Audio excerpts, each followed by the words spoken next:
sea una de las cuestiones más controvertidas en el ámbito de los derechos reales y del derecho civil en general. La posesión es el hecho fáctico, es una redundancia hablar de hecho fáctico, con perdón, pero es la realidad por la cual una persona tiene algo, la puede tocar, la puede utilizar, le puede dar un destino. Eso es una realidad física, pero ¿cuál es exactamente su trascendencia jurídica? ¿Es la posesión en sí misma un derecho? ¿Es una facultad inherente a varios derechos? ¿Tiene trascendencia jurídica? Pese a no ser un derecho. Esas son las cuestiones que ha tenido la doctrina civil, que ha tratado el tema de la posesión desde hace mucho tiempo. Puesto que ya en el ámbito del derecho romano, que es a lo que se remonta prácticamente la mayor parte del derecho civil actual, vigente, pues ya se trataba la situación posesoria. Podemos partir del lugar común de que la posesión es un hecho jurídico, es decir, una realidad a la cual aplicamos consecuencias desde el punto de vista del derecho. ¿Cómo comienza? Con la tenencia fáctica, es decir, el hecho físico de tener, de tocar, de poseer. Pero la trascendencia jurídica, ¿dónde radica? Pues que esa tenencia trae consigo, de cara al exterior, de cara al resto de las personas, una apariencia. Es decir, si tienes algo es porque tienes derecho a tenerlo. Pero ¿cuál es exactamente ese derecho? Pensemos, por ejemplo, en una casa. Vives en una casa, posees la casa porque eres el propietario, pero ¿es la propiedad el único derecho que tiene en su contenido la posibilidad de poseer? No. Tenemos el usufructo, tenemos el derecho real de habitación, tenemos el derecho real de aprovechamiento por turno de bienes inmuebles, el llamado time sharing o multipropiedad, tenemos el arrendamiento de vivienda e incluso tenemos lo que se llama el precario, es decir, la tenencia desvinculada de cualquier derecho. Pero para poder saber exactamente por qué se posee, significa ir más allá de esa tenencia fáctica. Aquí nos centramos en el ámbito de la posesión y su trascendencia jurídica. Sabemos que una persona tiene algo. ¿Por qué lo tiene? No lo sabemos. ¿Eso implica necesariamente que estamos facultados, capacitados, que se nos tolera arrebatarle la posesión a esa persona? Aun cuando supiéramos, por ejemplo, que esa posesión es el resultado de un hurto o de un robo. Pues no, porque eso supone salir de los márgenes del derecho y cualquier tipo de reclamación que se plantee tiene que ser a través de los cauces habituales, ya sean los judiciales o ya sean los alternativos. Así que el principal aspecto o consecuencia jurídica de la posesión es la facultad o el derecho, si se quiere ver así, a seguir poseyendo. Como veremos, el ordenamiento jurídico establece mecanismos protectores para que el poseedor no sea perturbado de forma extra o antijurídica de esa situación posesoria. También el otro aspecto de la trascendencia jurídica es que la posesión, incluso aunque no esté vinculada a ningún tipo de derecho, puede convertirse en presupuesto para la adquisición de un derecho. Por ejemplo, la posibilidad de que el poseedor no propietario, que ha adquirido la posesión de ese bien, de esa cosa con justo título, con determinado tipo de contratos o de negocios jurídicos, pueda, como consecuencia del transcurso del tiempo, convertirse en propietario de la cosa poseída, pese a que en principio recibió de manos de quien no era propietario. Eso supone hablar del instituto de la usucapión, que no vamos a tratar aquí y que quizá quede para mejor ocasión. ¿Qué tipos de posesiones podemos encontrar? Pues dentro del Código Civil se establecen múltiples variantes. Por ejemplo, podemos distinguir entre posesión natural o posesión civil. La posesión natural es la mera tenencia física. La posesión civil, dice nuestro código, es la posesión, la tenencia física con ánimo de haber la cosa como propia. Es decir, la posesión natural, poseo y no me planteo. ¿Por qué? Poseo porque poseo. En la posesión civil, poseo porque pienso, creo o sé que soy titular de un derecho en cuyo contenido está la facultad de poseer la cosa. Poseo porque soy propietario, usufructuario, arrendatario, etc. También podemos hablar de posesión en concepto de dueño y de posesión en otro concepto. Por ejemplo, ¿de dónde proviene esa facultad posesoria? Pues del derecho de propiedad, a ver la cosa como dueño, o en otro concepto, a verla en virtud de un derecho que es distinto de la propiedad, pero que faculta seguir poseyendo. E incluso podemos ir más allá y podríamos hablar de posesión por mera tolerancia del propietario, con lo cual volvemos al concepto de precarista. También podemos hablar, por ejemplo, de posesión en nombre propio. Yo poseo para mí y posesión en nombre ajeno. Yo poseo porque soy representante de un menor, de un incapaz, soy el administrador de una persona jurídica y en realidad, aunque yo tengo físicamente la cosa, en realidad pertenece a otra persona que no puede desarrollar o ejecutar esa facultad de posesión por sí misma. También podemos hablar de posesión mediata e inmediata. Es una clasificación quizá más compleja, pero que está relacionada con la forma en la cual el derecho romano resolvía determinados problemas. Por ejemplo, si yo soy titular de un derecho sobre una villa de vacaciones, un apartamento por ejemplo en Playa Fañabé, ¿dejo yo de controlar el apartamento los 11 meses que yo no puedo habitarlo porque estoy de vacaciones? El hecho de que no esté en el apartamento no significa que no lo posea. En ese caso la posesión es mediata porque no estoy allí, no tengo la cosa en mi poder, pero tengo las llaves, sé dónde está, puedo determinar quién entra y quién sale. Es un control más a distancia. Por el contrario, la posesión inmediata implica la tenencia física en el momento presente. Piensen en el siguiente ejemplo. En un contrato de arrendamiento, en un contrato de inquilinato, el arrendatario es poseedor inmediato, está dentro de la vivienda. El arrendador es poseedor mediato, él no está dentro de la vivienda, pero puede controlar, sabe quién está dentro y puede desarrollar determinadas actuaciones que la propia legislación en materia de arrendamientos urbanos así le permite. También por último tenemos la posesión de buena fe, la tenencia de la cosa porque se cree que existe un derecho legítimo a poseer y la posesión de mala fe. La tenencia de la cosa pese a que se sabe y se conoce que no existe derecho alguno que justifique esa posesión. ¿Quiénes pueden ser poseedores? Pues cualquier persona entendida como titular de derechos y de obligaciones. Es decir, cualquier persona que cumpla los requisitos establecidos en el Código Civil. También los menores e incapacitados, pero a través de sus representantes legales. La posesión se puede entender tanto en términos, como vemos, de tenencia física material, la posesión inmediata, como en términos de influencia, la posesión mediata. Y el Código Civil impide aquellos supuestos en los cuales la posesión pueda ser atribuida al mismo tiempo a dos personas, salvo los supuestos que se llama coposesión, todas aquellas que están vinculadas a regímenes de comunidad, pero de eso también hablaremos un poquito más adelante.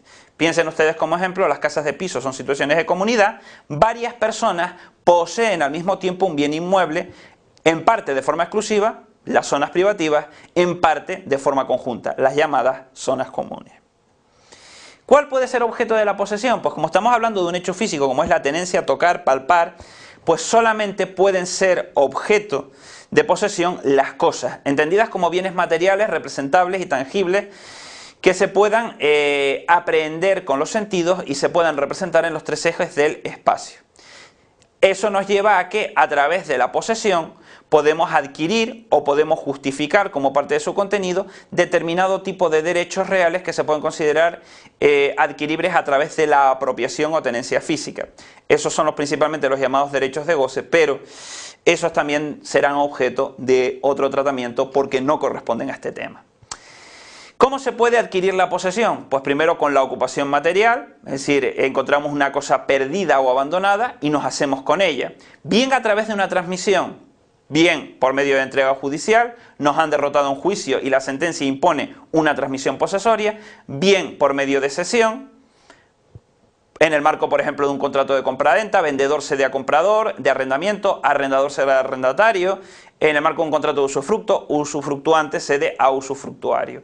O bien como consecuencia de determinadas acciones judiciales que se conocen como interdictos y de las que vamos a hablar a continuación. También se puede transmitir la posesión por vía de herencia y se denomina posesión civilísima. Está regulado en el artículo 440 del Código Civil y lo que plantea es que a través de la herencia no solamente se transmiten derechos y obligaciones del causante al heredero, sino que también se transmiten hechos fácticos, la posesión. Si el difunto tenía cosas en su poder, el heredero pasa a tenerlas también, en el mismo régimen en el cual el difunto la tenía. Si el difunto era propietario, el heredero será propietario. Si el difunto era usufructuario, el heredero será usufructuario. Siempre y cuando la posesión, ya depende del derecho del cual traiga causa, no se extinga con la muerte. Porque hay algunos derechos donde el carácter está vinculado a la situación de vida de su titular, al carácter vitalicio. Al mismo tiempo, como también la posesión puede ser fundamento para la adquisición de derechos, es importante el tema del cómputo del tiempo. ¿Qué sucede si durante un lapso yo no sé dónde está la cosa? O si la he perdido y luego la paso a recuperar. ¿Significa eso que la posesión se interrumpe y que tengo que empezar a contar a efectos de usucapión? No, señor. Según esos preceptos que ven ustedes aquí, la ignorancia temporal, no sé dónde está la cosa, pero lo recuerdo. O la recuperación, perdí la cosa, pero la he vuelto a encontrar, no interrumpen la posesión. Se entiende que a los efectos jurídicos ni ha habido pérdida, ni se ha producido la situación de ignorancia, ni se ha producido la recuperación, sino que no hay una ruptura en el cómputo del tiempo.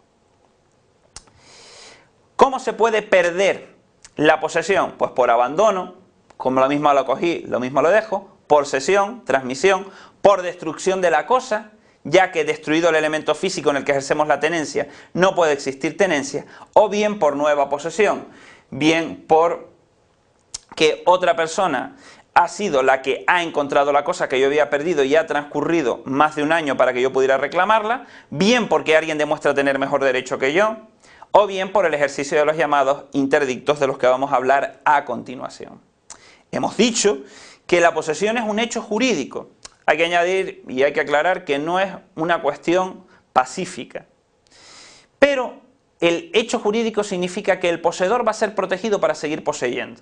Que solamente podemos arrebatarle la posesión si acreditamos que tenemos un mejor derecho a poseer que el tenedor de la cosa. Entonces, los mecanismos para poder defender esa posesión se pueden encontrar en dos ámbitos. Podemos encontrarnos en el ámbito penal, por ejemplo, en aquellos delitos contra el patrimonio que impliquen la pérdida de la posesión. Una de las consecuencias jurídicas, aparte de la pena, es la restitución al poseedor víctima. Eso está regulado en el artículo 110 del Código Penal. Pero también nos vamos a centrar sobre todo en el ámbito de los interdictos. Los interdictos son unas acciones de tutela sumaria de la posesión que provienen del derecho romano y donde no se plantea la cuestión del por qué poseer, de cuál es tu derecho a poseer, sino que se plantea la situación, de hecho, de que yo poseía y he dejado de poseer. Yo poseo y alguien me está molestando, me está perturbando, está cuestionando mi posesión, me la quiere quitar. Entonces el interdicto no se plantea quién tiene mejor derecho, sino que simplemente plantea interdicto de retener, oiga, respete usted la situación posesoria, o interdicto de recuperar, usted ha arrebatado ilícitamente, fuera de los canales convenidos, la posesión de un determinado bien, debe restituirlo. Como son acciones muy particulares que no entran al fondo del asunto, tienen un plazo muy limitado de prescripción de 1 año. ¿Quién está legitimado para ejercitar esos interdictos? Cualquier poseedor, cualquiera. Eso implica, por ejemplo, alguien que posee en virtud de un delito, un ladrón. No podemos tomarnos la justicia por nuestra mano y arrebatarle al ladrón lo poseído. ¿Quiénes pueden ser legitimados pasivos? ¿Contra quién podemos interponer el interdicto? Contra cualquiera que perturbe esa posesión, con la excepción, por el poder de imperium que la reviste, de las administraciones públicas. ¿Qué criterios seguimos para discutir en estos procedimientos? Es decir, si dos personas discuten la posesión, ¿qué tenemos que tener en cuenta? Primero, protegemos al poseedor actual frente a quien no es poseedor. Pero oye, ¿qué sucede si esa posesión actual ha sido consecuencia de un comportamiento antijurídico? ¿O no podemos tener claro de dónde ha salido esa posesión?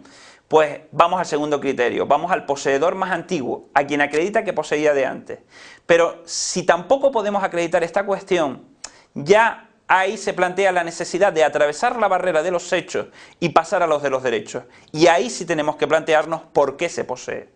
Entonces, en un caso hay que dar la posesión a quien demuestra tener justo título. Poseo porque soy propietario, aquí está mi título de propiedad, aquí está la escritura pública de compraventa. Pero si resulta que ambos plantean justos títulos, Ah, yo soy propietario. Ah, no, yo soy propietario. Pues entonces ya tenemos que salir del ámbito de los interdictos e ir al plano de los juicios ordinarios y salir del esquema puro y duro de la posesión.